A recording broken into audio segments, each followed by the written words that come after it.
lack of water, lack of food, a lack of medicine, lack of proper sanitation, and there's a media ban on the place as well, so there's no information coming out about how people are.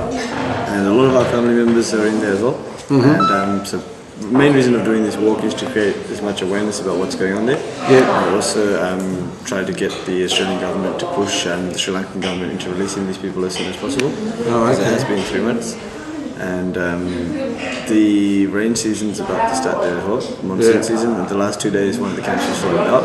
And they're still being kept in there and they're allowed to leave. And so yeah, it's just about creating awareness because our family members are there and they're suffering a lot. So basically we've gone town, so we went to like Liverpool, Campbelltown, Barrow, Barima, Melbourne, and just gave little talks. And Sri Lanka.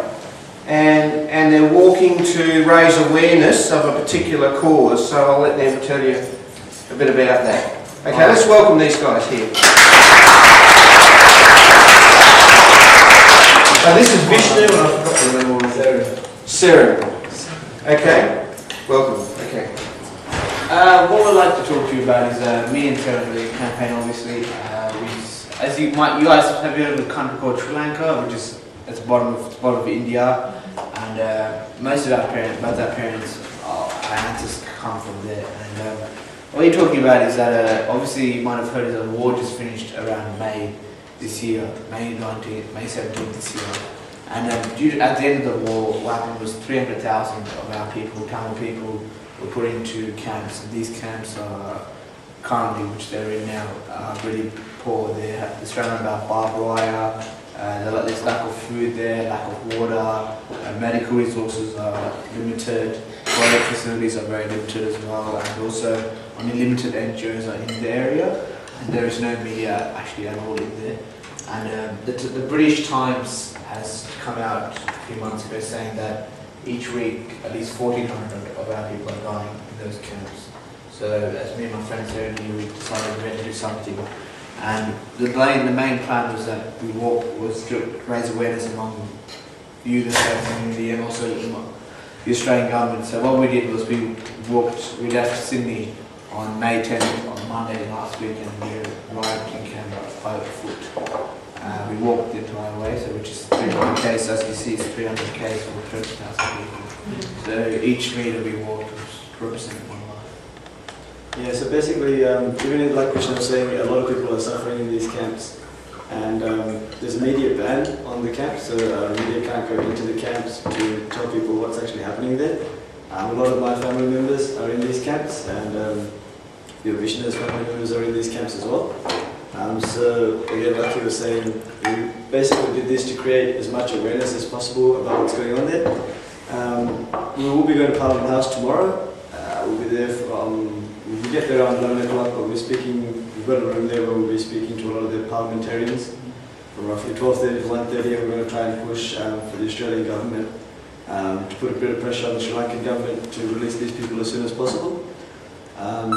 We've also stopped at every single town on the way and spoken to all the locals because we've been given opportunities like this to address an audience. So we've spoken to Liverpool, Campbelltown, Barrow, Barima, Goulburn, and so now we're here as well. And one of our main concerns is the fact that the rain season or the monsoon season is around the corner.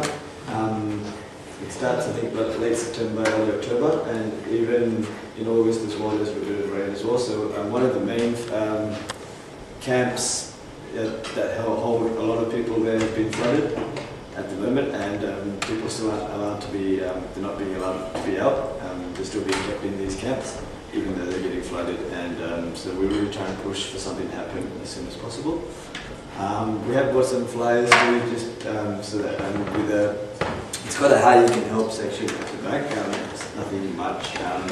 It's basically if people can speak to their local MPs and or even their local newspapers or anything like that, just to say a few words and say, look, we met these boys and people in Sri Lanka are going through a lot, and maybe something should be done about it. It will be a great help for us, and also we also believe in the power of prayer as well. So when you do your prayers, if you can, there are 300,000 people in Sri Lanka at the moment who are really suffering.